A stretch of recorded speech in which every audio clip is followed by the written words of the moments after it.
இப்போ அந்த yellow saree இருக்காங்களா சார்? ம். ஆ எல்லோ saree வந்து 1500 தான். ஆனா அது வந்து 4K அப்படின்னு அவங்க சொன்னாங்க. அந்த மாதிரி யார் யார் இன்ஸ்டாகிராம் சாரி ட்ரெண்டா கட்டியிருக்காங்கன்னு நினைக்கிறீங்க?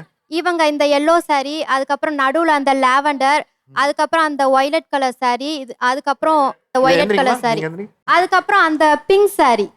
இது எல்லாமே நீங்க இன்ஸ்டா உட்காருங்க. ட்ரெண்டிங் sarees தான். இது கடையில தான் இது சார் கடையில நான் வாங்குனது. பர்ச்சேஸ் பண்ணது. கடையில தான் பர்ச்சேஸ் பண்ணது. சோ இதெல்லாம் இன்ஸ்டாகிராம் ட்ரெண்ட்ல இருக்கக்கூடிய ஸ்டாரிஸ் ஆமா, கண்டிப்பா. அதான் கடையில வாங்கியிருக்காங்கன்னு இத சொல்றீங்க. எவ்வளோ ரேட்டு கொடுத்தாலும் கடையில வந்து அமௌண்ட் கொடுத்து வாங்க தான் சார் எவ்வளவு செய்வாங்க. ரேட்டு ஆனா இவங்க எவ்வளவு கொடுத்து வாங்கியிருப்பாங்கன்னு சொல்றீங்க?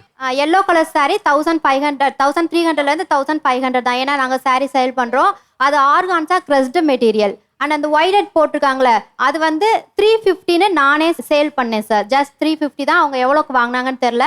அதுக்கப்புறம் பேக்ல அந்த லாவெண்டர் கலர் இருக்காங்களே அவங்க வித் பிளவுஸோட நான் 500க்கு இதை சேல் பண்ணேன். நான் 415 தான் வாங்குனேன். 500 கடையிலே சேல் 415 பண்ணேன். தான் நான் வாங்குனேன். என்கிட்ட நிறைய அந்த saree போயிட்டு இருக்கு. சரி, இப்போ அவங்க இந்த saree வந்து 1500 சொல்றாங்க. ஆன்லைன்ல நம்ம வாங்குறதுக்கும் ஆஃப்லைன்ல பர்ச்சேஸ் பண்றதுக்கும் இல்ல ஆப்வியஸ்லி நீங்க எவ்வளவுக்கு வாங்குனீங்க? இது வந்து நான் 5000க்கு வாங்கினேன் சார். இது வந்து கிரஷ் டிஷ்யூ. நீங்க மார்ஜின் எவ்வளவு வச்சு கடையில எவ்வளவு அந்த சாரி? 150ல இருந்து 200 வரைக்கும் கண்டிப்பா மார்ஜின் இருக்கும் சார். அது அப்பனா அந்த saree சேலை ரேட்டை வந்து பொறுத்து. 1200 ரூபாயில இருந்து ஆமா. 1300 ரூபாய். ஆமா இருக்கும். அப்ப நீங்க ஒரு இடத்துல 3500 ரூபாய் ஏமாந்துருக்கீங்களே.